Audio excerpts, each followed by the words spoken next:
o Facebook conectar aqui, que eu estou tentando. Agora conectou. Estamos ao vivo, tá? Vamos orar.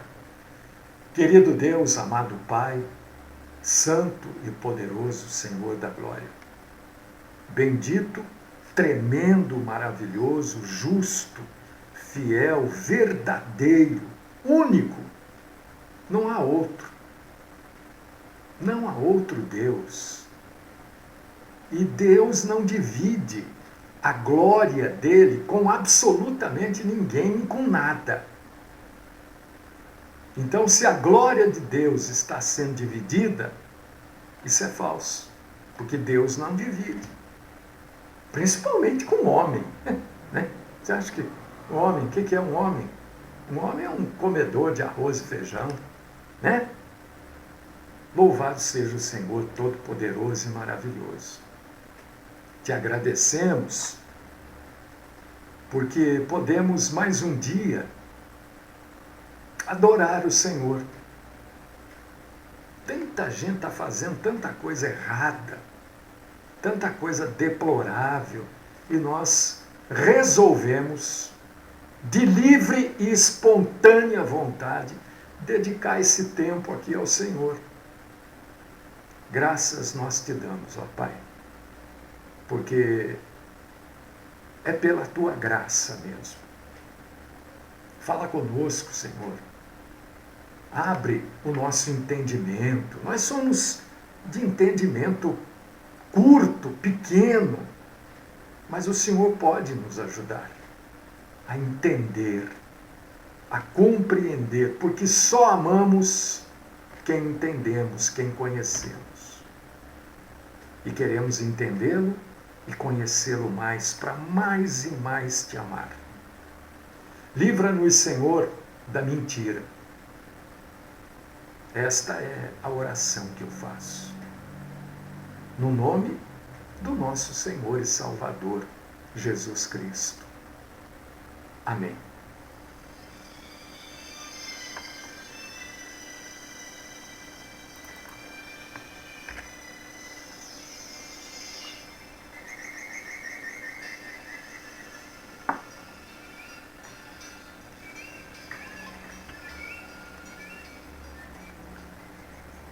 Olha, eu não vou querer entrar neste assunto de calvinistas e arminianos. Eu não vou partir para esse tipo de discussão, né?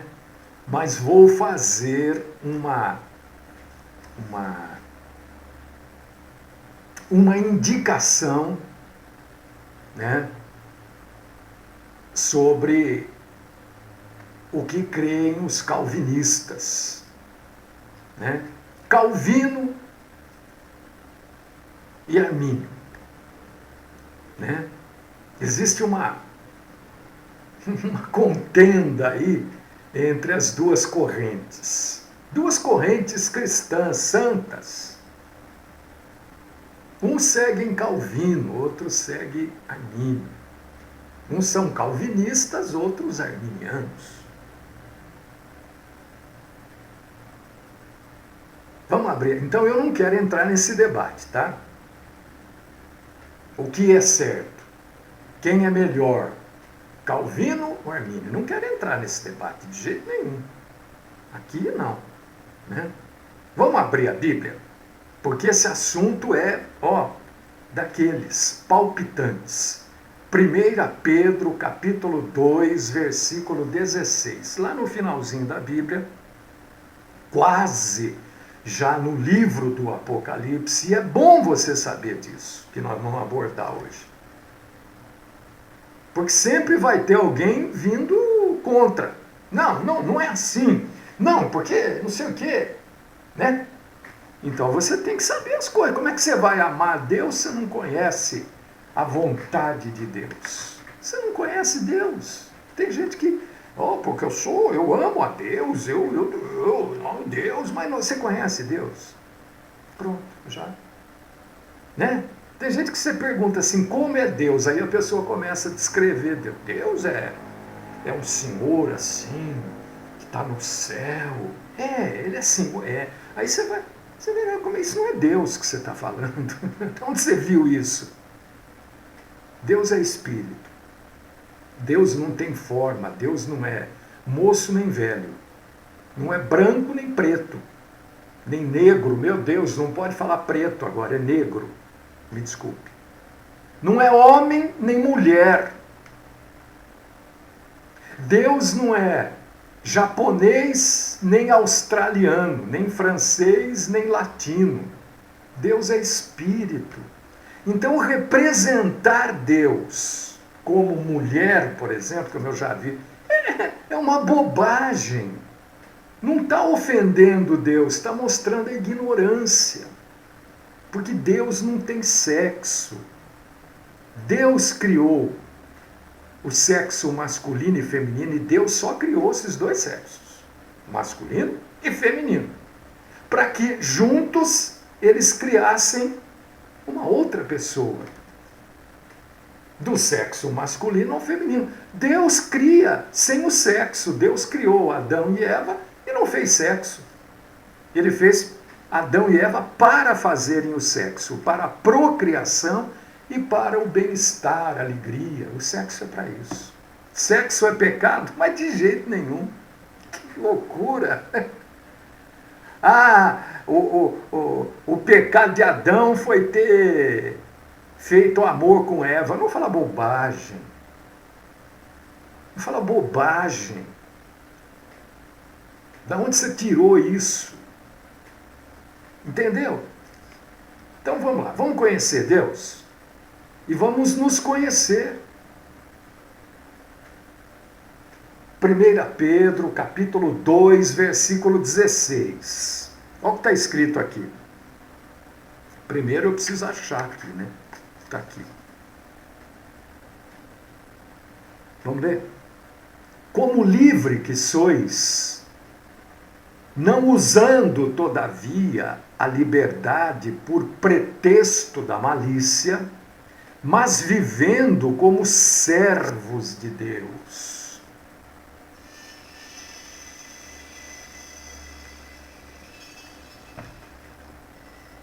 Bom, se você for perguntar para um calvinista,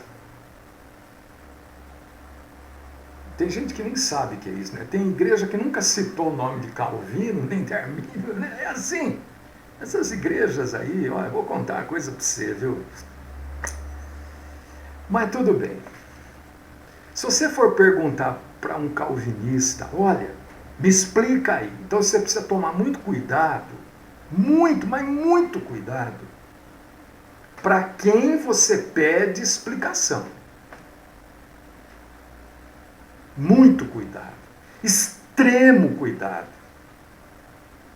porque senão você vai receber a resposta, você vai receber a explicação na visão de um outro homem e não na visão bíblica. Muito cuidado. Por causa disso que eu sempre digo, olha, eu estou falando aqui e você sempre cito passagens bíblicas. Leia a passagem que eu estou citando, leia as passagens anteriores a ela e as posteriores a ela. Para quê? Para você não ficar só com a minha palavra. Eu não quero que você fique. Eu quero que você fique com a Bíblia. Então, cuidado. Mas se você for perguntar, e isto vai ampliar a sua visão de uma maneira. Se você for perguntar para alguém que segue Calvino, às vezes segue até sem saber. Muita gente é calvinista e não sabe, porque lá na denominação dele ensinam aquilo. Às vezes o próprio sujeito que está ensinando não sabe se aquilo é uma posição calvinista ou de Armínio. O sujeito não sabe, mas ele acha que aquilo é daquela forma e ele passa a falar. Então eu quero que você entenda isso. Se você for perguntar para um calvinista ou alguém que segue Calvino, se você for perguntar assim, olha, eu estou andando pela rua E eu estou perguntando isso para você agora. Estou perguntando isso para você. Você está andando pela rua. Aí vem um sujeito te assaltar.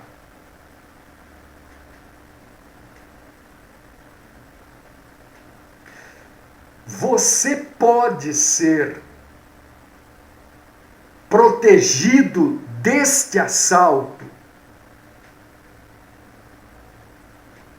Protegido, que eu quero dizer, é o assaltante não te machucar, o assaltante não te ferir, não atirar em você. Você pode ser protegido se Deus não interferir no livre-arbítrio do assaltante. Você não vai responder para mim, responde para você isso. Tem alguém do seu lado? Conversa aí com a pessoa, fala, poxa vida, o que você acha? Se Deus interferir naquele dono do posto de gasolina, que vende gasolina adulterada, se Deus interferir, ele para de fazer aquilo. E se Deus não interferir, ele vai continuar enganando a gente, porque a fiscalização é zero. Eu quero saber o que você acha. Não vai mandar resposta para mim. Eu acho isso, eu acho aquilo. Eu fico fazendo assim porque eu estou lendo ali, né? O que você acha? Você acha que se Deus interferir, o assaltante deixa de te assaltar? E se Deus não interferir, o assaltante vai te assaltar? Esta é a sua posição. Eu estava numa reunião aí, algumas pessoas lá ficaram bravas comigo. O sujeito até me tratou meio áspero na hora de ir embora, porque eu falei que não há livramento.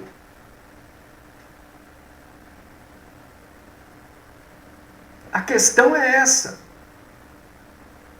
Se Deus interfere e o assaltante deixa de te assaltar, se isso é um fato, então todo assassinato é porque Deus não interferiu.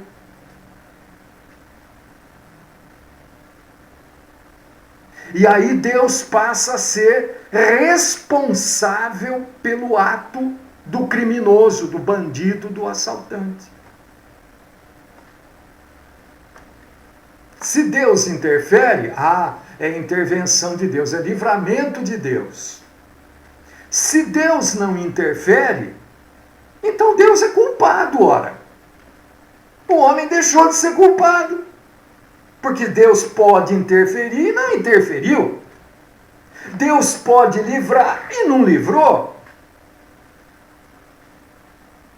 Então Deus é culpado desse bando de político ladrão que nós temos aqui nesse país. Em todas as áreas. Municipal, estadual e federal. Então Deus é culpado, ora. Porque Deus poderia matar esses políticos, mudar a cabeça deles. O que você acha? Não, claro que Deus não é culpado. É claro que Deus pode fazer tudo. Deus pode tudo, mas tudo. Absolutamente tudo. Deus pode me matar neste exato momento. Deus pode tudo. Irmão, irmã. Agora, Deus não assumiu as maldades do mundo. Não foi Deus que assumiu as maldades do mundo. Foi o ser humano. E eu quero levar você a se lembrar de um negócio na Bíblia. Você que acha que, Deus interferiu, foi por Deus. Eu quero te mostrar na Bíblia, irmão, irmã. Eu não quero mudar o seu pensamento, eu quero que você entenda. Entenda entenda, porque tem gente que acha que Deus pode interferir naquele momento. Ele pode tudo. Que o sujeito vai assaltar lá com a arma e Deus vai tocar no coração do assaltante, ele vai virar as costas, ele vai embora e ainda vai até deixar um dinheiro para você pagar a conta de água e luz. Tem gente que pensa assim. Então eu quero levar você na Bíblia. Eu quero levar você em uma passagem, mas tem um monte de passagem. Porque Deus pode tudo. E Deus agiu de várias maneiras para mostrar como Ele pode tudo. E este poder tudo de Deus é tão grande que Deus nos deu um negócio chamado livre poder de decisão, também conhecido como livre-arbítrio. Eu decido. Sou eu que decido. Se eu quiser agora, eu quero que você entenda, eu vou nesses extremos para você entender. Se eu ficar meio doido aqui agora e começar a quebrar tudo aqui, tudo bem. Você acha que Deus vai vir aqui e vai falar, para, rapaz? Não vai falar nada. Nem vai tomar conhecimento. Problema meu, fui eu que decidi. É decisão minha. O sujeito é ladrão porque ele decidiu ser ladrão, ora. Pipocas. Não, pastor, o senhor não conhece. Claro que conhece, que pensa que não conhece. O sujeito não é ladrão porque ele nasceu na favela. O sujeito não é ladrão porque o pai era ladrão, a mãe ela ladra. Não, ele é ladrão porque ele achou mais fácil ser ladrão. Ou então porque o exemplo que ele teve foi de roubar. Não teve um exemplo de estudar, de trabalhar, de ser honesto. Mas é decisão dele. Não é decisão do pai ou da mãe.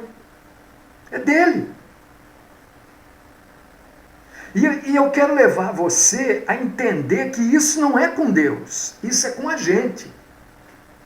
Se o ladrão quer te roubar, e ele quer te matar, e ele quer te humilhar, e ele quer te espancar, é o arbítrio dele, é a decisão dele, não é de Deus. E eu quero te levar na Bíblia. Quero só citar uma passagenzinha da Bíblia. Eu vou falar dela, é melhor eu falar.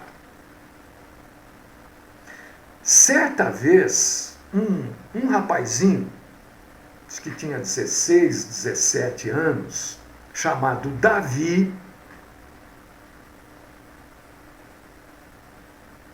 ele estava para morrer. Ele ia enfrentar um sujeito que você lê sobre Golias, né? Você fala, meu Deus, Golias era um sujeito enorme. Eu tenho acho que 2 metros e alguma coisa. Pesado, usava couraças, coisas pesadinhas. Era um gigante mesmo. Perto de Davi, Golias era um gigante. Deus não podia ter matado Golias na hora para salvar Davi? Podia. Claro, Deus pode tudo. Mas o que Deus fez, meu irmão, minha irmã? Deus deu coragem para Davi.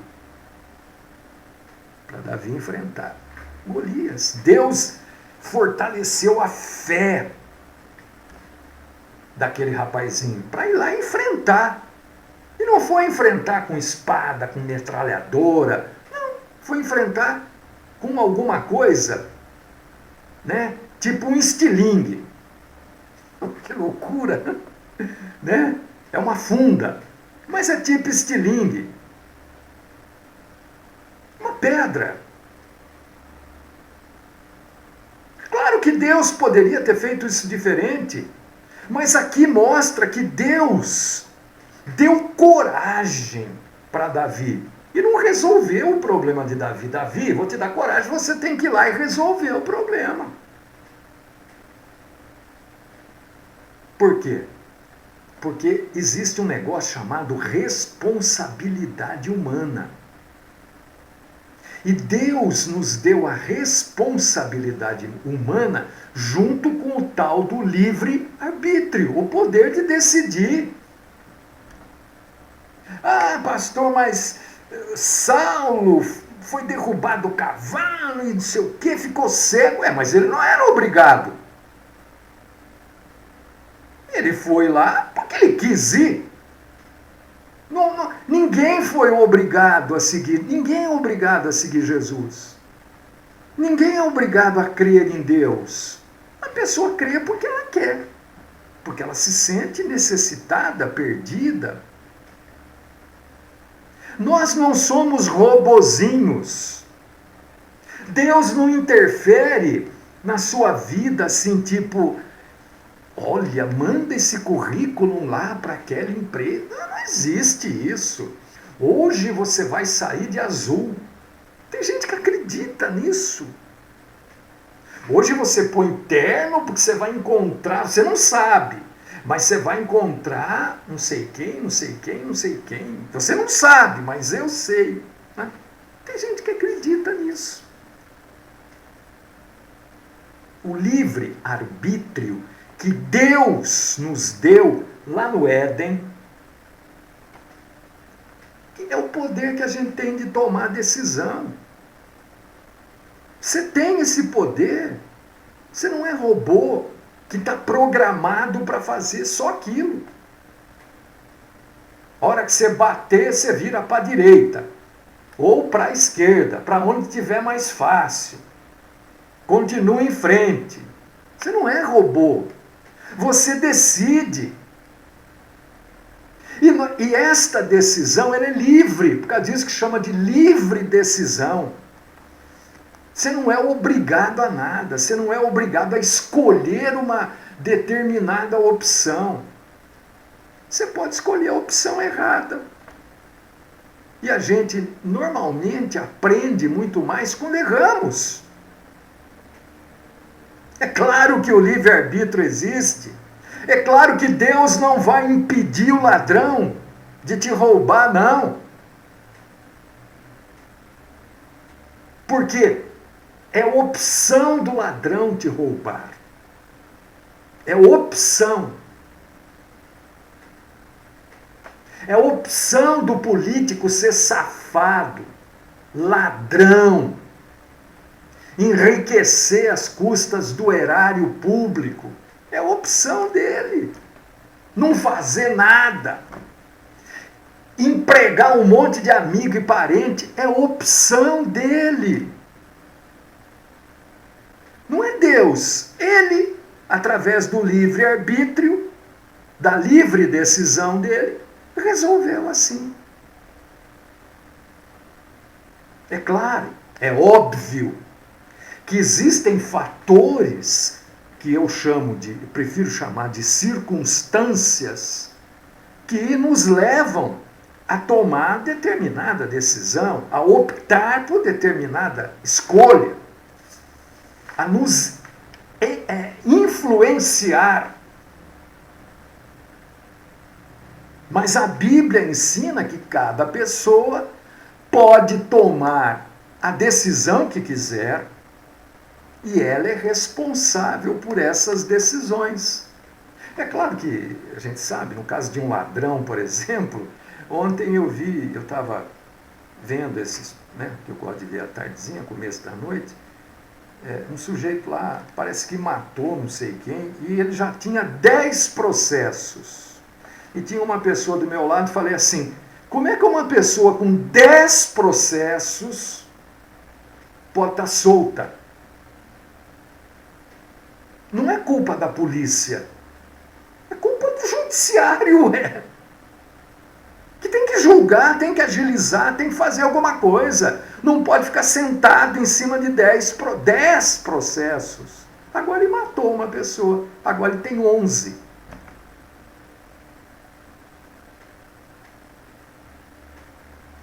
Então nós somos responsáveis por isso. E por que Deus nos deu o livre arbítrio? Deu para todo mundo, deu para o ladrão, deu para o homem temente a Deus, deu para o homossexual, e ele optou por aquela vida, a opção dele. Deu para a prostituta, que optou por aquela vida. É opção. Não, pastor, o senhor não conhece a história dela. Olha, eu posso não conhecer a história dela, mas eu conheço uma porção de pessoas na mesma ou piores condições do que a dela, que não optaram em ser prostituta, em ser homossexual, em ser ladrão, em ser traficante. Decisão minha. E Deus nos deu esse negócio chamado de livre-arbítrio, que eu tenho, você tem, todo mundo tem, porque Ele nos ama. Só porque Ele nos ama. Por quê? Porque só uma pessoa com livre poder de decisão é que pode amar a Deus. Só quem pode decidir sou eu se eu vou amar a Deus ou não. Deus não me obriga. Não tenho obrigação nenhuma de amar a Deus. Eu amo a Deus porque eu amo a Deus, porque eu preciso de Deus. Porque eu não sou nada. Eu me reconheço, eu me vejo como um nada. E com Deus eu sou um nada salvo. Nós não somos bonecos que Deus usa para brincar. Olha, aquela velhinha lá está sendo assaltada. Eu vou mandar um anjo lá. Ah, vocês estão de brincadeira. Vocês estão vivendo fábulas, como diz o apóstolo Paulo. O ladrão assalta porque é opção, porque ele sabe que não vai acontecer nada com ele. O máximo que vai. Se ele for menor, então. Porque o sujeito é preso. Tem umas coisas que eu não consigo entender. Né? Algumas coisas neste país. Esse país é uma loucura, viu? Foram criadas na época da ditadura militar. E eles querem aplicar nos dias de hoje. Direitos humanos. Por exemplo, essa audiência, né? Quando o sujeito é preso, ele passa por uma audiência lá e a juíza ou o juiz vai ler lá, não, isso aqui não foi nada sério, não. Ele pode responder em liberdade. Ele sabe. O ladrão, o bandido, o traficante, o aviãozinho, o viciado, o adicto, conhece muito de lei, ele sabe o que pode fazer, o que não pode, quanto ele pode andar de entorpecente, para não caracterizar tráfico. Aí o que ele faz? Ele anda com um pouquinho e esconde o resto. Eles facilitam. É o arbítrio, a pessoa faz o que ela quer. É claro que você, não vai encontrar na Bíblia esta palavra, livre-arbítrio, esse termo, né? Essa expressãozinha, você não vai achar. Mas você vai achar Deus capacitando o homem a escolher e se responsabilizar por aquilo que ele escolhe. Eu falo sempre isso, porque eu me lembro de algumas moças, né, quando eu me converti, que falava, eu estou esperando Deus me enviar o meu Isaac, o meu homem, não sei o quê. Casaram com mais de 50 anos e não se deram bem no casamento. Não é responsabilidade de Deus com quem eu vou casar. Quem eu vou casar é problema meu. Eu vou assumir o acerto ou o erro. Você já pensou, gente? As pessoas querem que Deus seja uma babá. Né? Na antiga Grécia, era o pai da gogo. da onde surgiu a palavra pedagogo ou pedagoga, né? Mas o termo lá era pai-dagogo. Aquele que ficava ensinando, coordenando a pessoa. Ora, Deus, lá em Gênesis, né? Deus fala para Adão, olha aqui, Adão, o negócio é o seguinte, aí surge a primeira tese sobre livre-arbítrio, quando Deus fala assim para Adão, olha, você tem uma escolha, a de não comer o fruto da árvore do conhecimento do bem e do mal. Se você comer, você vai morrer. A escolha, você escolhe. Você pode não comer. Se você comer, você morre. O que Adão fez? E Eva, né? Comeram.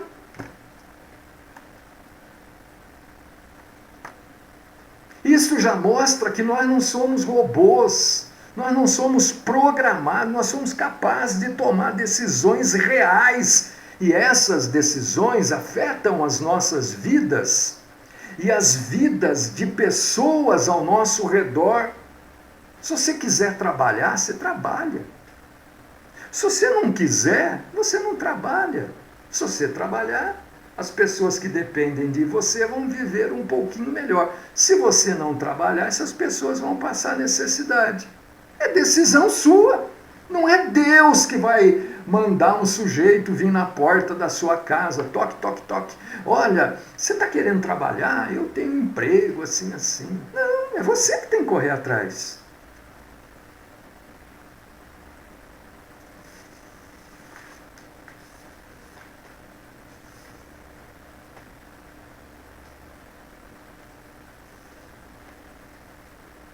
Você está entendendo? Ah, pastor, mas não é assim, não é assim, mas pastor. Olha, o sujeito bateu o carro.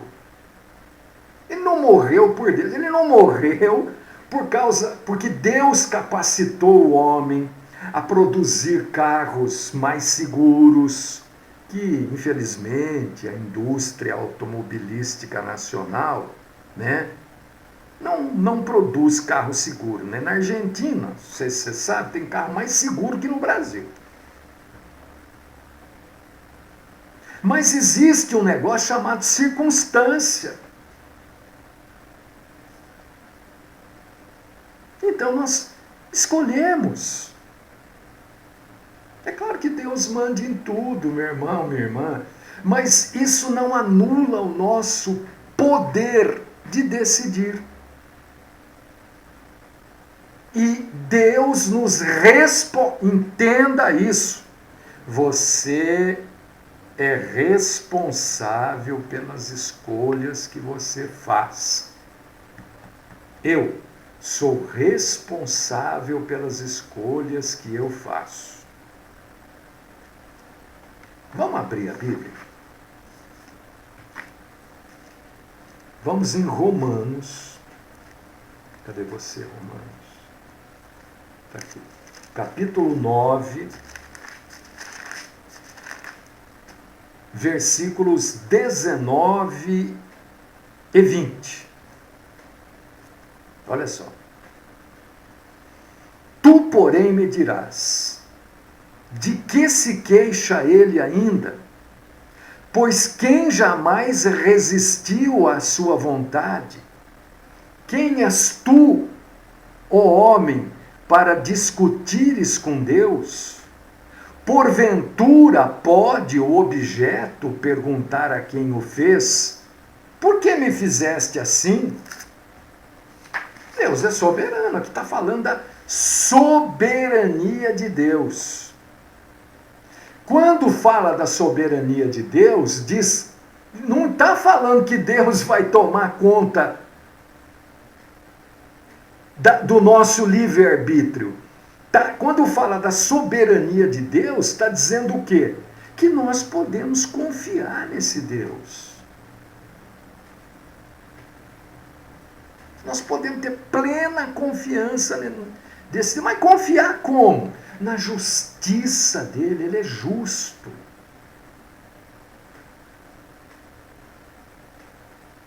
Ele é justo. Ninguém pode reclamar porque nasceu sem um dedo. Então, olha, ninguém pode reclamar. Deus é justo. Eu não sei, tem determinadas coisas que nós não sabemos. Mas ninguém pode querer afrontar a justiça de Deus. Deus é tão justo que ele nos fez livres para escolher.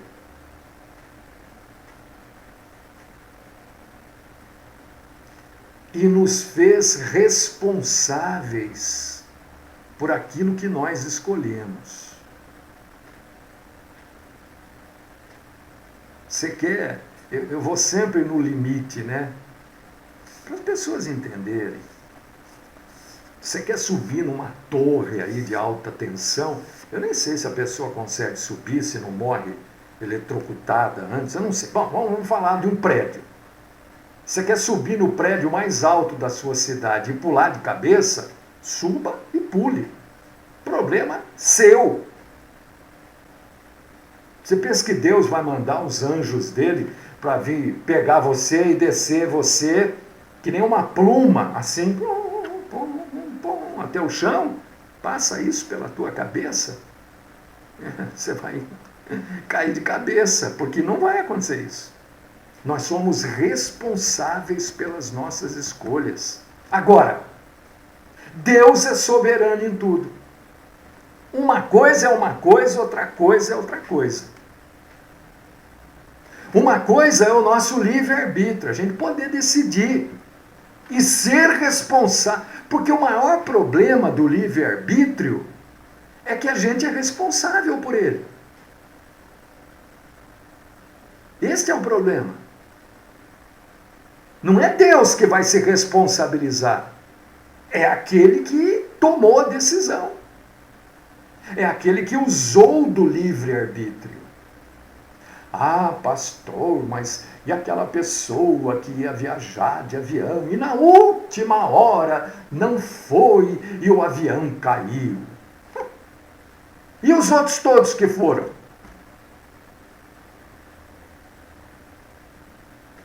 Você só está falando de um que não foi, sei lá eu por quê. E os outros todos que foram? Aí você está dizendo que Deus é que é o responsável pelo avião cair, então? É o caso do ladrão que eu comecei a falar.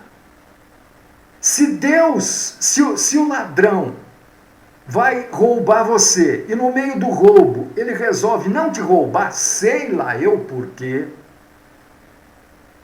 é porque Deus interferiu. E todos os outros casos, que são a maioria absoluta, de pessoas que são roubadas e maltratadas e humilhadas e feridas e mortas, Deus não interferiu então.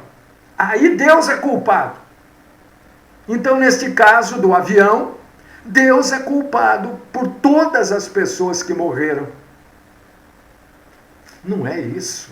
É óbvio que não é isso. A responsabilidade é humana. Deus é soberano, no sentido da gente poder confiar nele. Davi confiou em Deus. Eu vou lá. Se eu morrer, eu morro salvo, mas eu vou enfrentar Golias. Tem gente que não, fica esperando para Deus pegar Golias, quebrar Golias, torcer, arrancar o braço de Golias, tirar a orelha de Golias, e o Davi ficar só olhando lá. Agora quero ver, viu, Golias? Não, não é assim não. Vai lá, faz aquilo que você tem que fazer. Davi foi lá, o que ele tinha? Tinha uma funda. A maioria das pessoas não sabem o que é uma funda, né? É um estilingue, vai. Não é um estilingue, mas só para você entender. Ele tinha um estilingue e tinha uma pedra.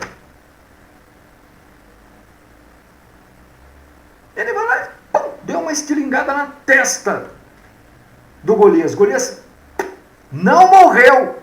Não pense você que ele morreu com a estilingada, não. Com a pedrada na testa. Ele morre quando Davi vai lá, pega aquela espada dele enorme e corta a cabeça dele. Aí que ele morre. Ali mostra que tem coisas que nós temos que fazer. Nós temos que tomar atitude, fazer. Não estou falando de matar alguém, não é isso que eu estou falando. Estou falando de tomar a atitude e não querer jogar a responsabilidade para cima de Deus. Qual era a posição de Davi? Enfrentar a situação. Qual é a nossa posição? Enfrentar a situação, ora.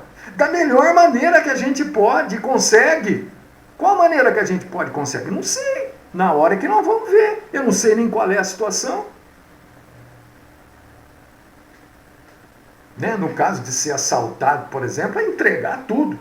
Porque se a gente for depender de autoridade, né? Num país onde se diz assim, olha, não reaja. A polícia devia dizer pra gente, não tema. Você não vai ser assaltado porque nós estamos aqui para isso. Mas a polícia diz, não reaja, quer dizer, entregue tudo. Vê se lá na América do Norte falam, não reaja. Não, é creia na sua polícia, confie na sua polícia. Infelizmente aqui a gente não pode, né? Porque a própria polícia é, né, comandada por pessoas. Bom, deixa eu pra lá, não vamos entrar nesse mérito. Mas nós temos o poder de decidir e assumir as consequências da nossa decisão. Porque Deus nos fez assim. Deus nos ama. E Deus não quer que ninguém o ame obrigado. Amar é opção, é o livre-arbítrio.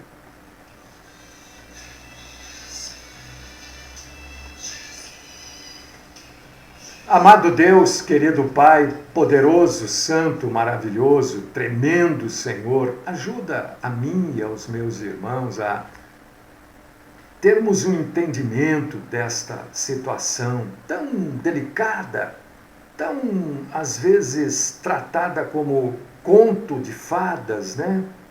Ajuda-nos, Senhor, a crescermos juntos na graça e no conhecimento do Senhor. Continua falando comigo, com os meus irmãos, com as minhas irmãs. Continua, Senhor, nos levando a ler a Tua palavra e a nos firmarmos na verdade que é o Senhor. Livra-nos, Senhor, do mal, principalmente da mentira. Esta é a oração que faço, no nome do nosso Senhor e Salvador, Jesus Cristo. Amém.